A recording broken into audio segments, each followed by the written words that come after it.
As y'all can probably tell, I'm still in my winter fur. It's the 28th of March, and I think the weather has finally broke. So I'm going to cut all this hair off and trim up this beard a little bit. Eventually, by the end of April, it'll be gone. But all we're going to do is talk today, and not going to work on anything. I wanted to kind of talk about a strange thing looks like happened to me on the YouTube. One of the YouTubers I've been watching for a pretty good while, name is Jonathan W. Did a video a couple of weeks or a few days ago about his great-grandpa and catfishing. And mentioned his great-grandpa's name, which was McClung. And I got to studying about it, and my great-great-grandma on my mama's side was a McClung from West Virginia. So I seen him a comment that if he kept on talking, we was going to wind up being kinfolk. And he kept on talking. He sent me a comment back that his mother was born in Elizabeth, West Virginia, and my mama was born in Elizabeth, West Virginia. So I'm on Ancestry.com. You know, I've been chasing family tree back. I've gone all the way back over to England on my daddy's side. And a whole lot of my mama's side came from Ireland, which that's where the McClungs came from. But anyhow, I got to chasing it down, and I talked to him a while last night, and it turns out we are fifth cousins. That's kind of a ways out, you know, on being kin, but we're still actually kin, got the same blood running through our veins. But while I was talking to him, I got to thinking about, well, I was talking to him too. He runs a wrecker service. And back in the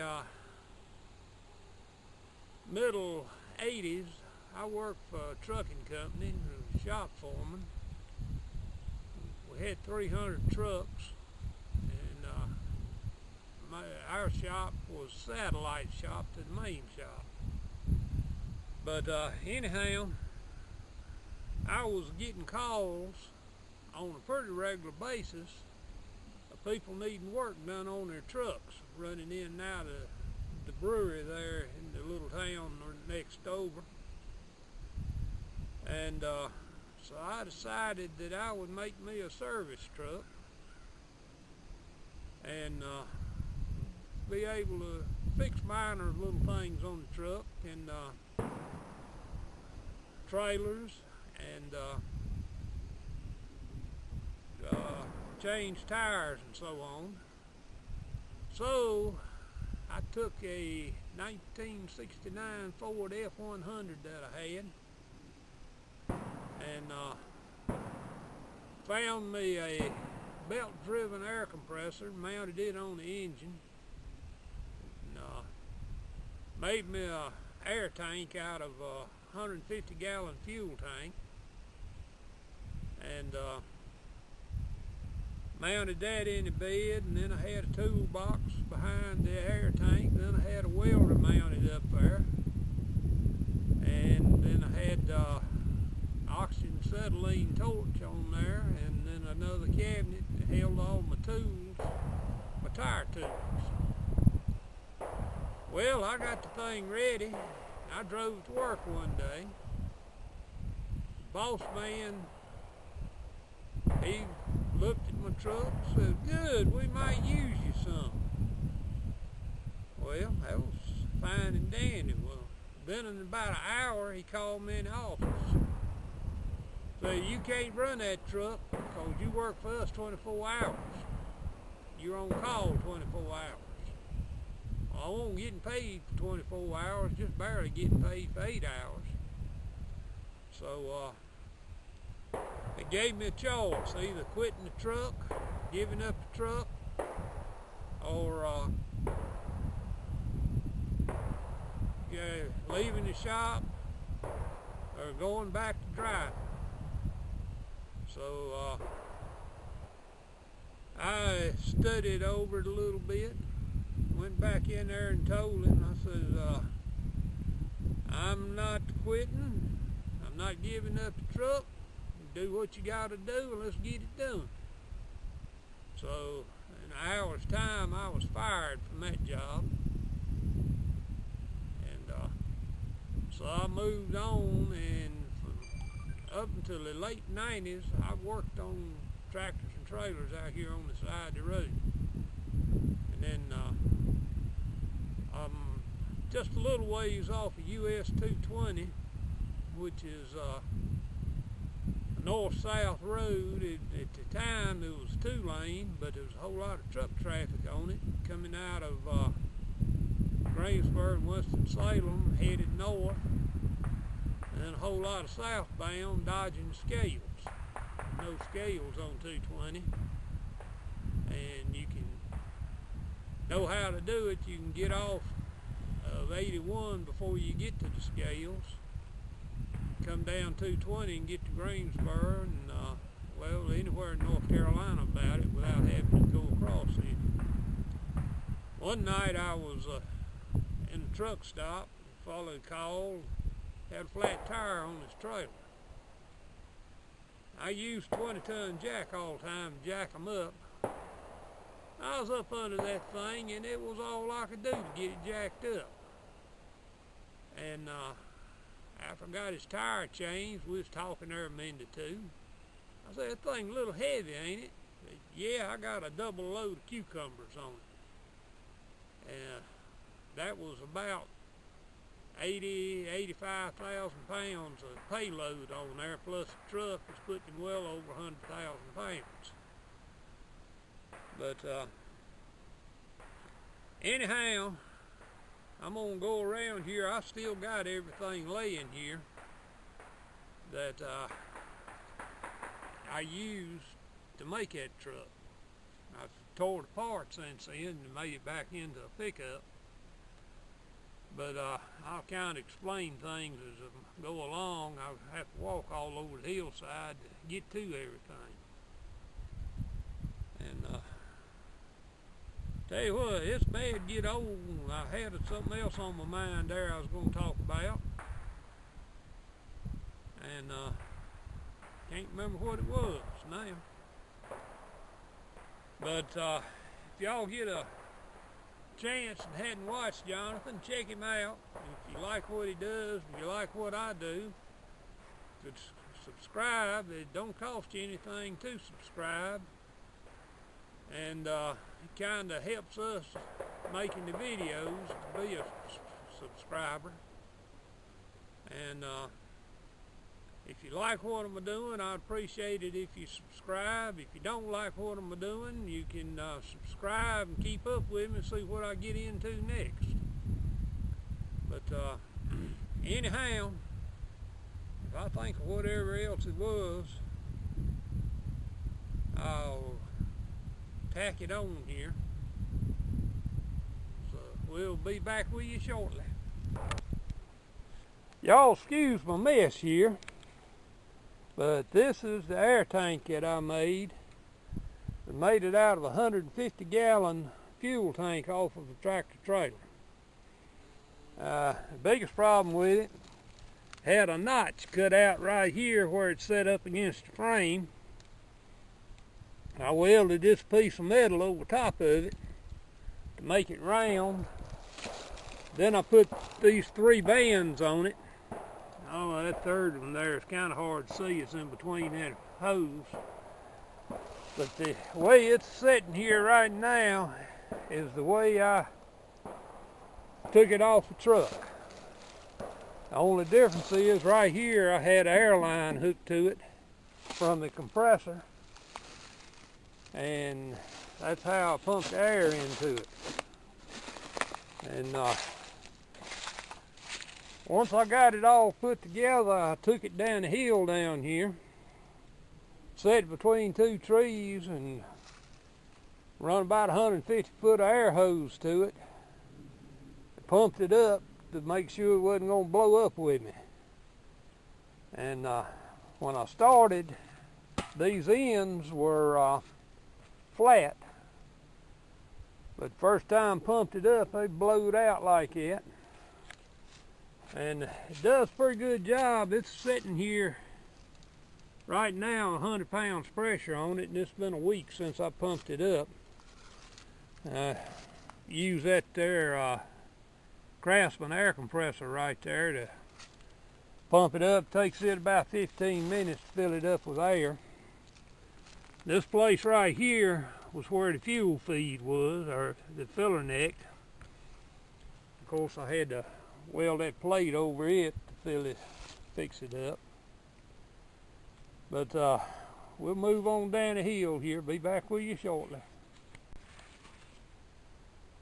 Okay, this is my second service truck that if I'd have kept going, I was using it as a service truck. Got the air hose up there, and I had an air compressor on it at the time, made out of a Volkswagen engine, which it's sitting down here too. I'll try to cover that, but bought that old truck at an auction, opened my mouth too quick, and wound up, I made the only bid on it, paid $500 for it.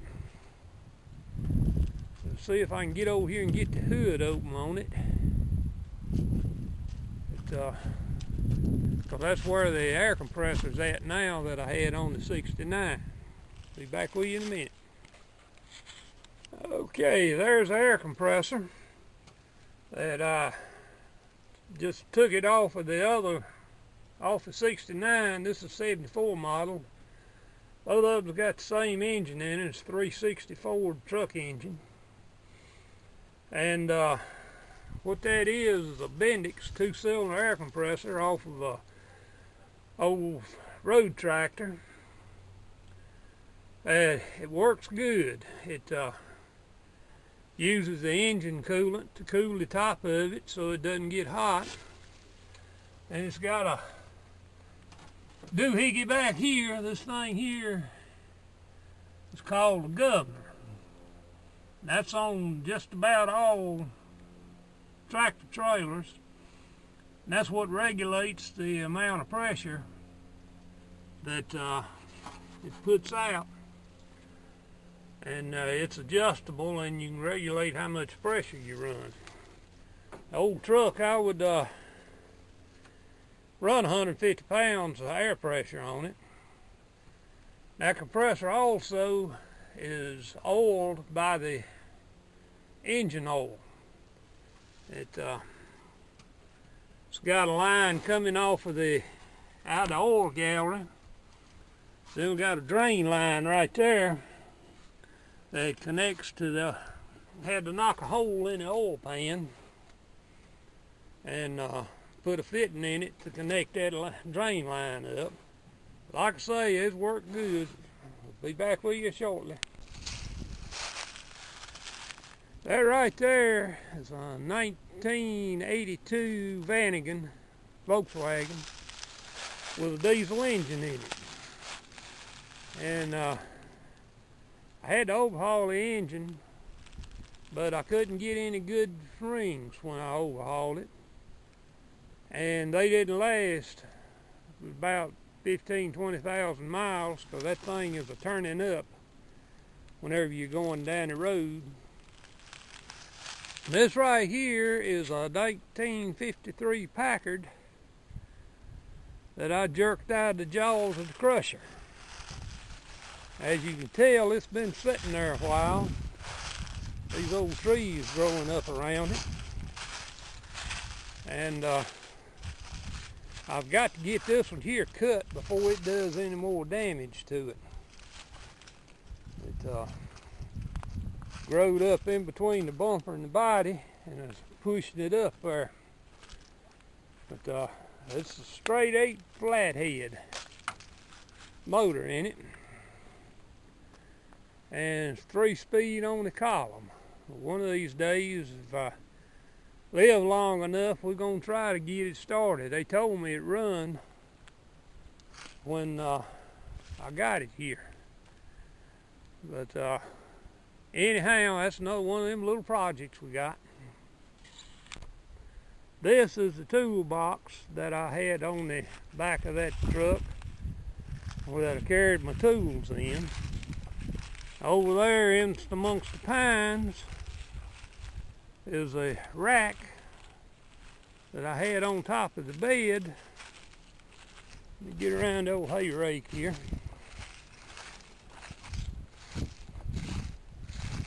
I had that rack on top of the bed to carry my ladder on, because when you work on tractors and trailers, you got to have a ladder in order to get up on top of one of them to work on it.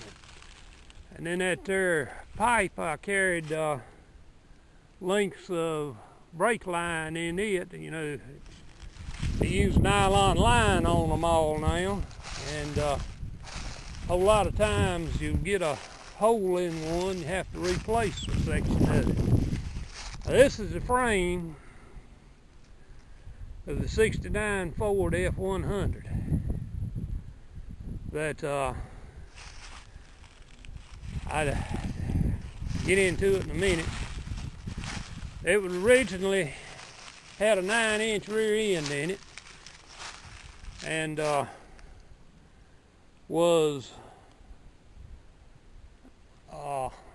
I run it for several years like that. Right there's the transmission out of it, 3-speed. And replaced or put that metal in there for the bed before I started using it. But it had so much weight on it that the old 9-inch went, every time I turned around, I was having to put a wheel bearing in. Then finally, the side gears in the 9-inch in the rear end stripped out. They quit pulling, so I got this full floating rear end from my brother-in-law, and it went through it. It's got 4 11 gears in it, and that made a world of difference in the thing pulling off with all the load. And well, I'll look and see here if I have one of them there recall extinguishers. But anyhow, after I tore the truck down and went back to a pickup, them 4 11 gears was using a whole lot of gas. So I had a 1977 F250 here that I'd bought at an auction. It was auctioning off stuff out of the junkyard. They quit the auction after I bought 2 or 3 because I won't give them $15, $20 a piece for them. But that F250, the cab on it didn't have a straight place on it nowhere. So, but I checked the rear end in it, and it had like 370 gears in it. And I was talking to my son. We was going to pull the rear end out from under it and put it under this. And I got studied on it. It had a 352 motor in it, engine. It wasn't no good, and bell housing, clutch, flywheels were missing off of it, but it had 4-speed transmission in it. So I took the cab off of this F100, took the cab off the F250, pulled the engine out, and put the cab on the F100 cab on the F250 frame. I'll show it to you here in a little bit, which if you watch some other videos,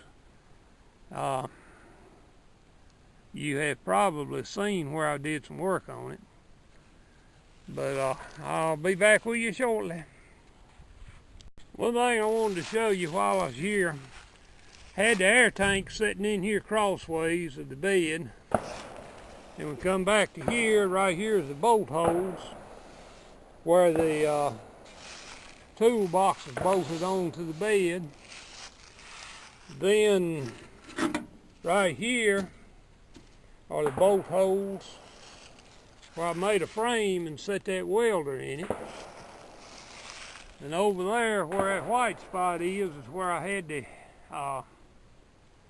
rack to hold my oxygen acetylene tanks. And then right in front of that I had a little compartment made that I kept the regulators and the hose in. And then right here I had a cabinet made that was tall enough to hold my tire irons for changing tires. I also had the bed, or the tailgate was covered with 1/4 inch steel plate and had a vise mounted on it. That gave me a good place to work, but it sure was heavy raising it up and down. Be back shortly. Okay, I mentioned the Volkswagen air compressor. Well, right there it is. The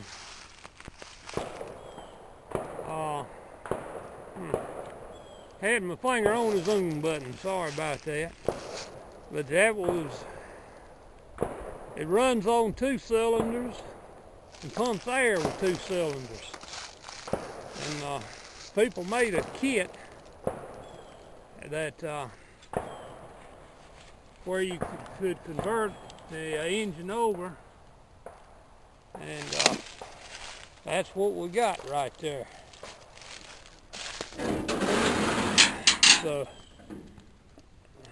I made a bracket on it, raised it up and down, got an oil cooler on it, and a muffler, and the thing puts out enough air to run a 1-inch impact without any trouble at all. This is a view of the other side of it. So I made the rack for it to sit in too.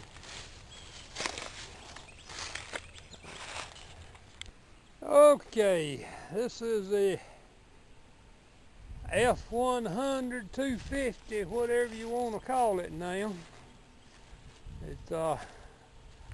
That's the 69 F100 cab, and it's sitting on 77 F250 frame. And the only major change I had to do to it in here was take that pan right there out of the 250 and put it in here to make room for the transmission. We've got a 4-speed granny low transmission in it, and it's got the original 69 engine in it, and got a little dent or two in it. And see, the goats is coming on. It's supper time. But, see if I can open the hood on it.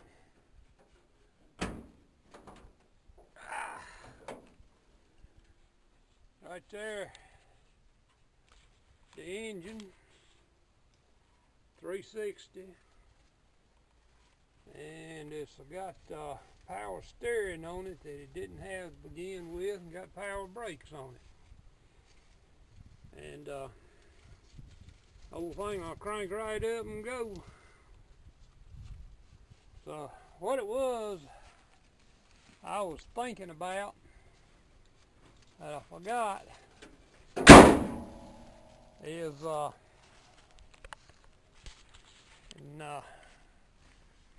I'm a car salesman's nightmare.